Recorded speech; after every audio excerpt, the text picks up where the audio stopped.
ಹಣ್ಣು ಮೆಣಸಿನ್ಕಾಯಿ ಚಟ್ನಿ, ಕೆಂಪು ಮೆಣಸಿನ್ಕಾಯಿ ಚಟ್ನಿ ಅಂತಾರಲ್ಲ, ಅದು ಮಾಡುವ ದಿಢೀರಾಗಿ ಮಾಡೋ ವಿಧಾನ ನೋಡ್ಕೊಳ್ರಿ. ಈ ಥರ ಹಣ್ಣು ಮೆಣಸಿನ್ಕಾಯಿ ತೊಗೊಂಡು ತೊಟ್ಟೆಲ್ಲ ಬಿಡಿಸ್ಕೊಂಡು ಕ್ಲೀನಾಗಿ ತೊಳ್ಕೊಂಡು ಇಟ್ಕೋಬೇಕು.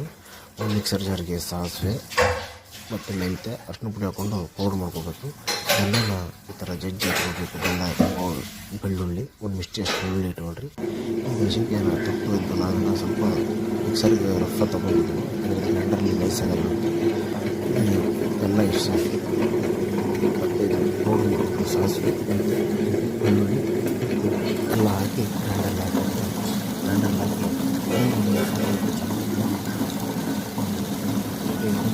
ಚೆನ್ನಾಗಿ ಹುರಿದ್ರೆ ಮನೆ ನಮ್ಮದು ಗ್ರೈಂಡರು ಇದನ್ನು ಸರ್ವ್ ಆಗ್ತಾಯಿದ್ವಿ. ಎಲ್ಲ ಆದಮೇಲೆ ವರ್ಷಕ್ಕೆ ಶೇಖರಣೆ ಮಾಡಿ ಇಟ್ಕೊಂಡು ಹಾಳಾಗಲ್ಲ. ತುಂಬ ಚೆನ್ನಾಗಿರುತ್ತೆ ಕೆಂಪು ಮೆಣಸಿನ್ಕಾಯಿ ಚಟ್ನಿ.